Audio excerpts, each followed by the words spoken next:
कोपर्डीचं बलात्कार आणि हत्या प्रकरण असो की नवी मुंबईतलं यशश्री शिंदेची हत्या प्रकरण असो, बदलापूर लैंगिक अत्याचार प्रकरण असो की लातूरमध्ये वृद्धेवर झालेलं अत्याचार प्रकरण असो, वर्ष बदलत जातात पण महिला आणि मुलींवरील अत्याचार थांबताना दिसत नाहीयेत। राष्ट्रवादी काँग्रेस शरद पवार पक्षाचे अध्यक्ष खासदार शरद पवार यांनीही महिलांवरील अत्याचाराबाबत चिंता व्यक्त केली आहे। मनसे अध्यक्ष राज ठाकरे यांनीही महिलांवरील अत्याचाराचं धक्कादायक वास्तव समोर आल्याचं सांगत चिंता व्यक्त केली आहे। महिलांच्या सुरक्षेसाठी प्रयत्न करणार असल्याचं केंद्र आणि राज्य सरकार सांगतात, पण तसं घडताना दिसतंय का? राज्याचा विचार केला तर महाराष्ट्रात महिलांवरील अत्याचाराची आकडेवारी काय आहे?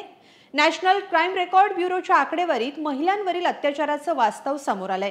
ही संख्या कोणत्या सरकारच्या काळात वाढली आणि कोणत्या सरकारच्या काळात कमी झाली हे सविस्तर पाहूयात या व्हिडिओतून। नमस्कार, मी स्वाती पाटील, lokmat.com वर आपलं स्वागत आहे।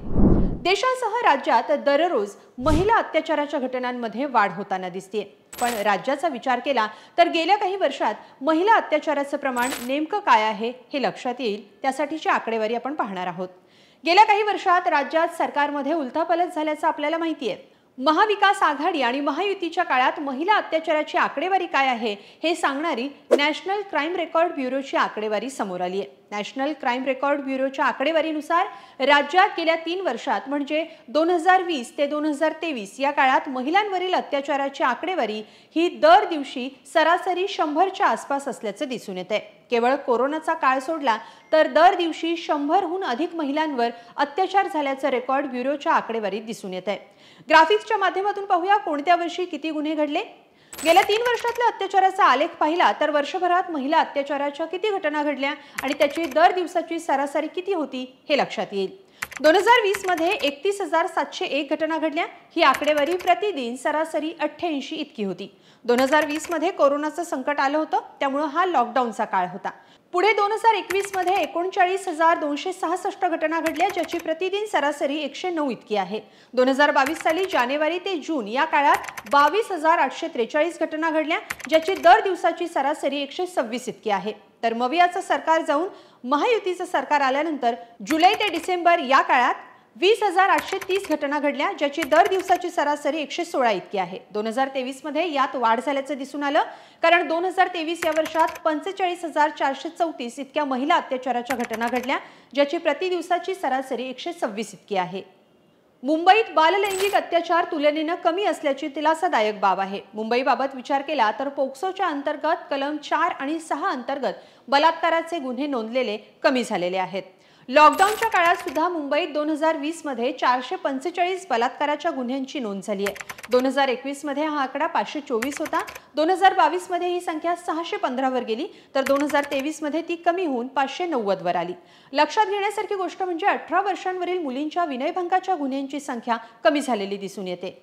2022 मध्ये आघाडी सरकारच्या काळात 1,317 गुन्हे नोंदले गेले होते, ते 2023 मध्ये 1,208 इतके नोंदले गेले। महिलांशी संबंधित सायबर गुन्ह्यांची संख्या 2022 मध्ये 116 होती, ती 2023 मध्ये 79 इतकी खाली आली। राज्यात 30 जून 2022 रोजी महायुतीचं सरकार आलं। एकनाथ शिंदे आणि देवेंद्र फडणवीस यांच्या नेतृत्वात चाललेल्या सरकारच्या काळातली महिला अत्याचाराची आकडेवारी पाहिली तर जुलै ते डिसेंबर 2022 या 6 महिन्यात 20,830 घटना घडल्या, त्याची सरासरी 116 प्रतिदिन इतकी आकडेवारी होती। 2023 मध्ये 2022 इतक्याच घटना घडल्या, त्याची सरासरी 126 इतकीच होती। अल्पवयीन मुलींवरच्या अत्याचारांमध्ये 2021 पासून मोठी वाढ झाल्याचं दिसून येतं। त्यासाठीची 2017 ते 2022 ची आकडेवारी ग्राफिक्सच्या माध्यमातून पाहूया। अल्पवयीन मुलींवरच्या अत्याचाराबाबत कोणत्या साली किती गुन्हे नोंदले गेले ते पाहूया। 2017 मध्ये 94, 2018 मध्ये 48, 2019 मध्ये 94, 2020 मध्ये 48 इतके गुन्हे नोंदले होते। हा आकडा 2021 मध्ये 249 वर गेला।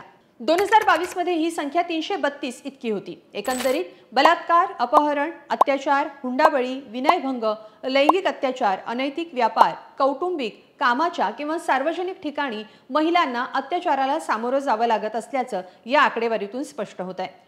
महायुती आणि महाविकास आघाडी सरकारच्या काळातली गुन्ह्याची आकडेवारी पाहिली तर थोड्याफार फरकानं सारखीच आहे। सरकार कुणाचंही असो, महिला आणि लहान मुलांवरील अत्याचार रोखण्याची जबाबदारी घेणं हे त्यांचं कामच आहे। त्यासाठीच आपण त्यांना निवडून देतो। एकीकडे राजकीय नेत्यांचे आरोप प्रत्यारोप सुरू राहतील, पण विरोधक असो की सत्ताधारी, सुरक्षेचा प्रश्न येतो तेव्हा तो टोलवण्याचा नाही तर आवाज उठवण्याचा विषय असतो। राज्यातल्या जनतेच्या सुरक्षेचा विषय केवळ निवडणुकीच्या जाहीरनाम्यात आणि भाषणापुरता मर्यादित न राहता पाहिला जावा हीच सर्वसामान्य जनतेची अपेक्षा असते। येणाऱ्या काळात गुन्ह्यांची संख्या कमी होवो अशी आशा करूयात। या सगळ्याबाबत तुमचं मत कमेंटमध्ये नक्की लिहा। धन्यवाद।